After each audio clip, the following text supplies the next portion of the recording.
కిరణ్ అబ్బవరం, గౌరీప్రియ కలిసి నటించిన 'Chennai love story' ఈ మధ్య రిలీజ్ అయింది. జూలై 2026లో. అయితే సినిమా స్టోరీ విషయానికి వస్తే చాలా వరకు ఫ్లాస్ ఉన్నాయి. అంటే ఇంతకుముందు రామ్ చేసినటువంటి 'ఎందుకంటే ప్రేమంట' లాంటి సిమిలర్ థీమ్స్తో తీసిన సినిమా. అంటే కిరణ్ అబ్బవరం ఎందుకు ఒప్పుకున్నాడో తెలియదు. ఎందుకంటే చాలా వరకు లైన్స్లో హీరోనే మైనస్ చేసే ఉన్నాయి. హీరోని ఒక పక్క ప్లస్ చేస్తూనే మళ్ళీ హీరో ఇలాంటి డెసిషన్ ఎందుకు తీసుకున్నాడని మైనస్ చేసేలాగా ఉంటాయి. సో స్టోరీ విషయానికి వస్తే, చెన్నైలో గౌరీప్రియతో పాటు నలుగురు ఫ్రెండ్స్ కలిపి ఒకటే రూమ్లో ఉంటూ ఉంటారు.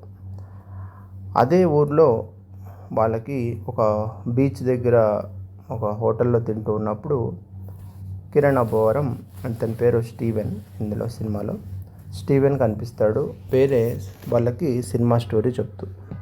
సో ఇతనికి సినిమా స్టోరీలు అంటే ఇంట్రెస్ట్, అది ఇది అని చెప్పి వీళ్ళు మాటలు కలిపి ఎలాగో వీళ్ళ రూమ్లో అతను కూడా చోటు సంపాదించి వాళ్ళు లేని టైంలో రూమ్లో ఉంటూ టీవీ చూస్తూ సినిమా స్టోరీలు రాస్తూ ఉంటాడు. తనకి పెద్ద డైరెక్టర్ కావాలని ఉంది అంటూ ఉంటాడు. ఆ రూమ్లో అందరూ జాలీగా ఉన్న గౌరీప్రియ మాత్రం ఎందుకో సీరియస్గా ఉంటుంది. ఏదో పోగొట్టుకున్నట్టు. ఇంకా దరిద్రం ఏంటంటే వైన్ షాప్కి వెళ్ళి వైన్ తెచ్చుకొని తాగుతూ ఉంటుంది. ఇలా రోజులు గడుస్తుండగా ఒకరోజు ఈ అమ్మాయి ఇలా ఎందుకు సీరియస్గా ఉంటుంది అని స్టీవెన్ ఆమె రూమ్లోకి వెళ్ళి ఏం చేస్తుందా అని చూద్దామని రూమ్ అంతా పరికించి చూసి ఒక కొటేషన్ రాసేసి వస్తాడు. ఆ కొటేషన్ చూసి ఈమె మండిపోయి, నా రూమ్లోకి ఏం రావద్దు నువ్వు, నీలాంటి పనికి మాలినోడు పనిలేనోడితోటి నాకేం పని అని తిడుతుంది. ఆ రోజు నుంచి ఆమె రూమ్లో కాదు, కనీసం తన మొహాన్ని కూడా చూడకుండా పక్కకు తిప్పుకొని వెళ్ళిపోతూ ఉంటాడు.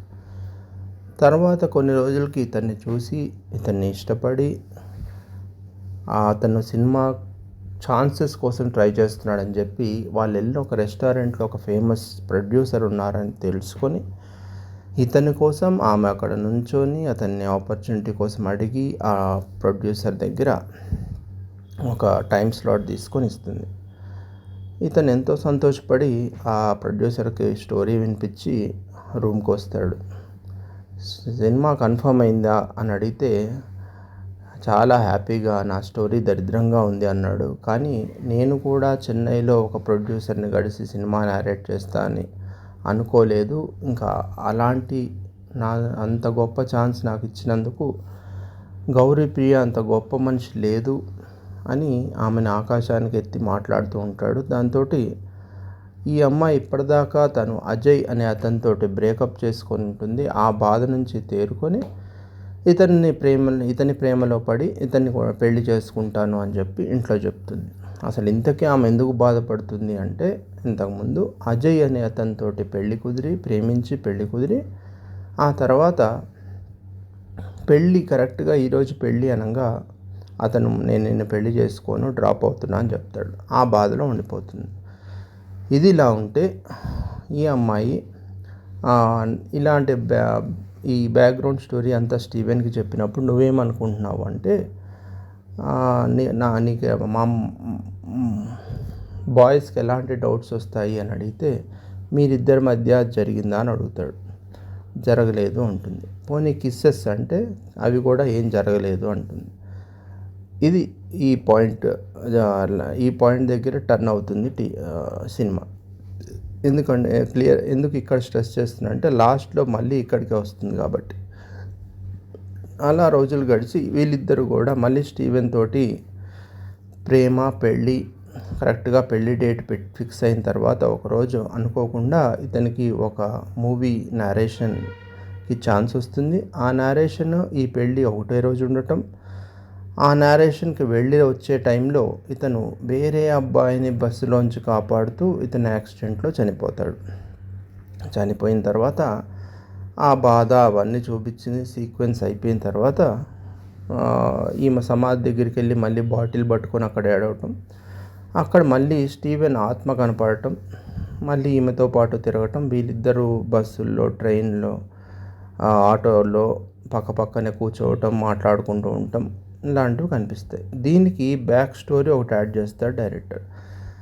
ఏంటంటే అదే చెన్నైలో అదే బీచ్‌లో ఒక అబ్బాయి వాళ్ళ నాన్నతో మాట్లాడుతూ ఉంటాడు. చనిపోయిన వాళ్ళ నాన్నతోటి పక్కనే ఉన్నట్టుగా కూర్చొని మాట్లాడుతూ ఉంటాడు. ఏంటి ఆహ్, ఇలా మాట్లాడుతున్నాడంటే వాళ్ళ ఫాదర్ అతనికి కనిపిస్తున్నాడు అంటాడు.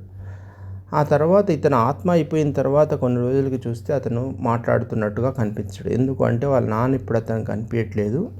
అతనికి గవర్నమెంట్ జాబ్ తెప్పించాలి అని ఎప్పటినుంచో అనుకుంటున్నాడు. ఒకసారి ఆ గవర్నమెంట్ జాబ్ కోసం అతన్ని చదివించి జాబ్ వచ్చింది అన్నాక ఇంక అతను కనిపియట్లేదు అని చెప్తాడు. సో, ఇప్పుడు స్టీవెన్‌కి డౌటొస్తుంది. నేను ఆత్మను గదా! నేను అనుకున్నవి గనక అయిపోతే నేను గూడా కనిపించడం మానేస్తానేమో అనుకుంటాడు. ఇంతకీ నేను గౌరీప్రియకి ఏం చేయాలనుకుంటున్నాను అని అనుకోని ఆలోచించి, నేను ఏమి ఇవ్వాలనుకోవట్లేదు. నేను నీ బానిసను గాబట్టి నేను ఎప్పటికీ నీకు కనిపిస్తానంటాడు. ఆ తర్వాత మళ్ళీ అజయ్ రావటం, ఆ అజయ్ ఫోన్‌లో హీరోయిన్ అతనికి ముద్దు పెడుతున్న ఒక వీడియో చూడటం, అది ఎందుకు అలా చెప్పావు అని అడిగితే, నీదంత బ్రాడ్ మైండ్ కాదు, నువ్వు తీసుకోలేవని అబద్ధం చెప్పాను అంటుంది. సరే ఒప్పుకుంటాను, మరి నాతో ఎందుకు ఎప్పుడు ముద్దు పెట్టుకోలేదు అని అడిగితే దానికి సమాధానం చెప్పదు. అది ఒక కారణమైతే, ఇంకోటి ఒక రౌడీ గ్యాంగ్ ఈమెను వెంట పడుతున్నప్పుడు నువ్వు గనక నాతోటే ఉంటే, ఇలాగే ఉంటే నేను నిన్నెప్పుడూ కాపాడుకోలేను కాబట్టి నీకు పెళ్లి చేసుకోవాలి కదా, కాబట్టి నువ్వు అజయ్‌నే పెళ్లి చేసుకో. ఒకటి హీరోని ఎప్పుడు ముద్దు పెట్టుకోలేదు. నేను నీతో కమిటెడ్ రిలేషన్షిప్, నీతో పెళ్ళి అంటది కానీ హీరోని టచ్ కూడా చేయదు. నెంబర్ 2, ఆల్రెడీ అజయ్‌తో అన్నీ జరిగిపోయి ఉంటాయి. నెంబర్ 3, నేను నిన్ను కాపాడలేను అంటాడు. ఇవన్నీ నెగిటివ్స్ హీరో వైపే రాసినప్పుడు అసలు సినిమా ఎందుకు తీశాడో నాకు అర్థం కాలేదు. సో చివరికి అటు ఇటు కాకుండా కాబట్టి నేను నిన్నేమీ చేయలేను, నేనేం కాపాడలేను కాబట్టి నేను నిన్ను అజయ్‌కి ఇచ్చేస్తున్నా అని చెప్పి హీరో వెళ్ళిపోతాడు. సో ఓవరాల్గా యావరేజ్గా అనిపించే ఈ స్టోరీ ఉన్నా కూడా గౌరీప్రియ పర్ఫార్మెన్స్ కోసం మాత్రం సినిమా చూడొచ్చు. లైక్ ప్యాథోస్, ఆమె చేసినటువంటి ట్రాజడీ యాక్టింగ్ మాత్రం ఒక పీక్స్ లెవెల్లోకి ఈ మధ్య వచ్చిన రాశి ఖన్నా కానీ వీళ్ళందరినీ కంపేర్ చేసుకుంటే, రష్మిక వీళ్ళందరినీ, ఈవిడ యాక్టింగ్ మాత్రం నెక్స్ట్ లెవెల్ అని చెప్పొచ్చు. స్క్రీన్ ప్రెజెన్స్ కూడా చాలా బాగుంటుంది. సో అదండి ఇవాల్టి Chennai love story movie story. మీకు ఎలా నచ్చిందో కామెంట్ చేయండి.